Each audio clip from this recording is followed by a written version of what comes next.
Exam tour देख रहे हैं। एसएससी को के बाद अब रेलवे में फिर से सभी शिक्षक जाएंगे और आयोग से बातचीत करेंगे कि आखिरकार टेक्नीशियन और एलपी का जो वैकेंसी है उसका क्या कुछ होगा, क्या एक साथ दिया जाएगा, और जो सब्जेक्ट है, जो सिलेबस है, उसमें कितना बदलाव किया जाएगा, क्या ट्रेड वहां भी पूछा जाएगा, और एक सबसे बड़ा मामला यह है कि वेटिंग लिस्ट का क्या होगा, क्या एक ही विद्यार्थी दोनों जगह ज्वाइन करेंगे या वेटिंग लिस्ट फिर से दिया जाएगा। कई सारे मांग है, आयु में छूट को लेकर भी मांग है, एक एक बिंदु पर बातचीत करेंगे। कई बार मीटिंग हो चुका है, कब तक सर लोग जा रहे हैं पटना या दिल्ली आयोग से मिलने, आरआरबी से मिलने, क्या कुछ होगा, सब कुछ है। मेरे साथ नवीन सर है। सर आपका स्वागत है एग्जाम जी, बहुत बहुत धन्यवाद सर। लगातार मीटिंग पर मीटिंग चल रहा है, आप लोग के बाद मीटिंग शुरू हुआ एसएससी में और सभी शिक्षक गए और वहां पे मिले, सब कुछ क्लियर हो गया। रेलवे में कब क्लियर होगा?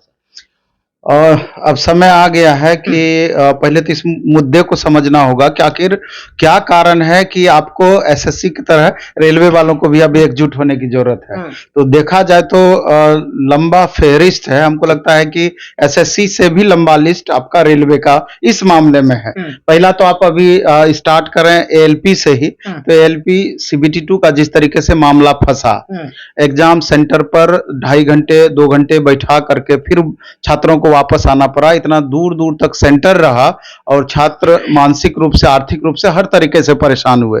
सवाल ये उठता है कि आखिर, और उसके बाद आप देखें कि जो प्रकरण हुआ, कई सारे अधिकारी भी रेलवे के पकड़ाए, सेंटर के हेड भी पकड़ाए और कई सारे अभ्यर्थी भी पकड़ाए, जो इस तरह से जो काम करने वाले लोग थे वो पकड़ाए बीच में, जो गड़बड़ कर रहे थे।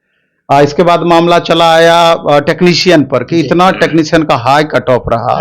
नॉर्मलाइजेशन के प्रोसेस को लेकर के कोई भी छात्र संतुष्ट नहीं रहे। इसलिए संतुष्ट नहीं रहे, किसी छात्र का 10-10 मार्क्स तक कम हुआ और किसी का 42-43 मार्क्स तक बढ़ गया। ये जो 50 मार्क्स का अंतर है, इससे छात्रों में भारी असंतोष वाली बात भी रही, क्योंकि मैक्सिमम छात्रों का 2 नंबर 3 नंबर 4 नंबर 5 नंबर बढ़ा, लेकिन कुछ छात्रों में जो इतना बड़ा फ्लक्चुएशन था, परेशानी का सबसे बड़ा रीजन ये था। इसके बाद दूसरा सबसे बड़ा रीजन ग्रुप डी को भी लेकर के रहा कि सब दिन आप कहते रहे कि अब ग्रुप डी में आईटीआई रहेगा, बाद में चल करके आईटीआई नॉन आईटीआई वालों बच्चों के बीच में आपने उलझन पैदा कर दिया। एक समस्या ये रहा। चौथा समस्या आपका वेटिंग का प्रावधान की बातें रही कि एक ही छात्र का चयन एलपी में भी होना है, सेम छात्रों का चयन टेक्नीशियन में भी होना है। पता चलता है कि 50% सीट ऐसे ही खाली रह जाएगा, जो अगली वैकेंसी में आपका ऐड हो सकता है, क्योंकि आपका वेटिंग का प्रावधान है नहीं, जबकि नियम यह था कि पहले 50% तक वेटिंग दिया जाता था। इसके कारण से कहीं ना कहीं अधिक से अधिक छात्रों का एडजस्टमेंट बाद में भी हो पाता था। तो अब फिर से दोबारा से कैसे वेटिंग लागू हो जिससे कि बहुत सारे छात्रों का उद्धार हो पाए, उत्थान हो पाए, इस पर यह मामला भी उलझ रहा है। इसके बाद आप देखेंगे एज रिलैक्सेशन का बड़ा सा मुद्दा है कि कोरोना का लेकर हवाला देकर के आपने 3 साल का एज का ग्रेस दिया।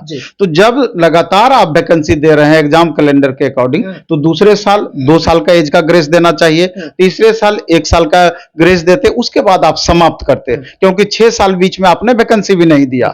इसके अलावे भी कई सारे मुद्दे हैं, जैसे कि अगर आप टेक्नीशियन का सिलेबस, हाँ सिलेबस है या टेक्नीशियन में फिर ट्रेड जोड़ने वाली बात है, ये तो हमने चर्चा कर दिया है। इसके अलावा जो डेमो देती है रेलवे, आप देखेंगे कि रेलवे एक डेमो जारी हर एग्जाम के पहले करती है। तो क्या डेमो के अकॉर्डिंग आप एग्जाम लेते हैं?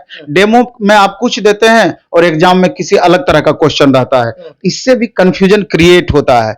एक संभावित, जब भी आप एग्जाम कैलेंडर दें, एग्जाम कैलेंडर को फॉलो करने का आप प्रयास करें।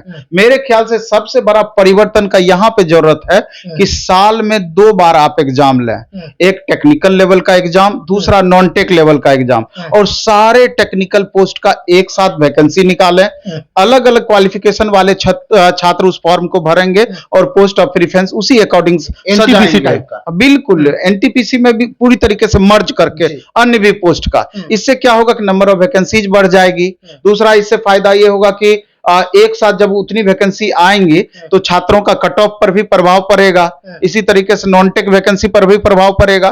तो इस हिसाब से होना चाहिए। अब ये जो अलग अलग लेने से पता चलता है कि इतना हाई कट ऑफ, जो तेज बच्चे हैं उसी का रिजल्ट दोनों तीनों जगह देखने को मिलेगा, बाकी जो मध्यम लेवल के जो स्टूडेंट हैं, मॉडरेट लेवल के जो लोअर लेवल के स्टूडेंट हैं उनको निराशा ही हाथ लगेगा, दूसरा कोई ऑप्शन नहीं है। अब इन्हीं सारी चीजों को लेकर के रेलवे भर्ती बोर्ड के जो मुख्यालय हैं या जो सारे रेलवे भर्ती बोर्ड के लिए अधिकृत हैं, तो जहां डिसीजन मेकिंग बॉडी है वहां मिलने की जरूरत है। अब आप मिलिएगा आरआरबी पटना के चेयरमैन से, सेक्रेटरी से, पता चलेगा कि इन लोग का अधिकार क्षेत्र सीमित है, क्योंकि हम पहले भी कई बार बात किए हैं। ये लोग बताते हैं कि नहीं, हम लोग तो समझिए कि एक कंडक्टिंग एजेंसी है, जो ऊपर से ऑर्डर मिलता है सिर्फ उसको हम इंप्लीमेंट कराते हैं। इसके लिए अब दिल्ली में एसएससी वालों का अंतर क्या है कि मैक्सिमम जो एक्टिव टीचर एसएससी के हैं सब दिल्ली में हैं, और वो लोग को आसान है एसएससी मुख्यालय तक पहुंचना। तो यहां भी रेलवे के मामले में ये होना चाहिए कि जो दिल्ली में बैठे बैठे पूरा इंडिया रेलवे के बच्चों को कवर कर रहे हैं, शुरुआत वहां से होनी चाहिए। लेकिन सब शुरुआत बिहार से होती है, और रेलवे का पुनः शुरुआत बिहार से ही होगा। तीसरा मीटिंग कल था, तीसरा मीटिंग, और जल्द ही इस पर कोई निर्णय हो करके जल्द आप देखेंगे कि एक बड़ा सा एक्टिविटी रेलवे में भी एक्टिविटी का शुरुआत होने जा रहा है, और जिसका प्रभाव दूर दूर तक पड़ने की उम्मीद है। लेकिन छात्रों से हम ये कहना चाहते हैं कि थोड़ा सा आपको भी एक्टिव रहने की जरूरत है, क्योंकि आप YouTube पर तो खूब कमेंट लिखते हैं, YouTube पर खूब अपनी बातें रखते हैं, अलग अलग माध्यम से रखते हैं। जब कभी कोई ट्विटर कैंपेन होगा या रोड पर उतरने वाली बात ही होगी फिजिकल मोड में, क्योंकि कई बार हम लोगों ने देखा है जब रेलवे भर्ती बोर्ड पटना जाने की बातें आई फिजिकल मोड में, इससे पिछली बार की हम बात कर रहे हैं, 15 लड़के पहुंचे, 10 लड़के पहुंचे, तो वहां पर आप बैकफुट पे आ जाते हैं, आप एकदम लगेगा कि हंसी के शिकार हो गए, इस तरह का परिस्थिति बनता है। तो जब तक कि ये प्रवृत्ति भी नहीं बदलेगी, सुधरेगी छात्रों के एंड से भी, तब तक मेरे ख्याल से ये परेशानी बना हुआ रहेगा। सर, अभी 24 वाला कैलेंडर जो वैकेंसी निकाली गई वो अभी पूरा हुआ नहीं, किसी को ज्वाइनिंग मिला भी नहीं, तब तक 25 का वैकेंसी का शुरुआत हो गया। बोला जा रहा है कि 10 तारीख या आने वाले समय में फिर से एलपी का शुरुआत हो जाएगा। सीबीटी 2 हुआ नहीं, एक फाइनल हुआ नहीं, वही विद्यार्थी उसमें है, फिर विद्यार्थी यहीं बैठेंगे। विद्यार्थी के साथ तो बार बार अन्याय हो रहा है। बिल्कुल, पहले ये एग्जाम कैलेंडर जल्दी से फिनिश हो जाना चाहिए था, उसके बाद नेक्स्ट एग्जाम कैलेंडर के अनुसार वैकेंसी आना चाहिए था। खैर जो भी है, अब क्या सोच है रेलवे का ये तो रेलवे को तय करना है। मामला यहाँ फंसा हुआ है, चूंकि ऑपरेटिंग पोस्ट है, अधिक से अधिक में भी की ड्राइवर की जरूरत होगी, इसलिए हड़बड़ा करके दोबारा से निकाली है। लेकिन मेरे ख्याल से एक प्रोसेस पूरा होने के बाद दूसरा स्टार्ट होता तो ज्यादा बेहतर होता। बहुत बहुत धन्यवाद समय देने के लिए। बहुत बहुत आभार।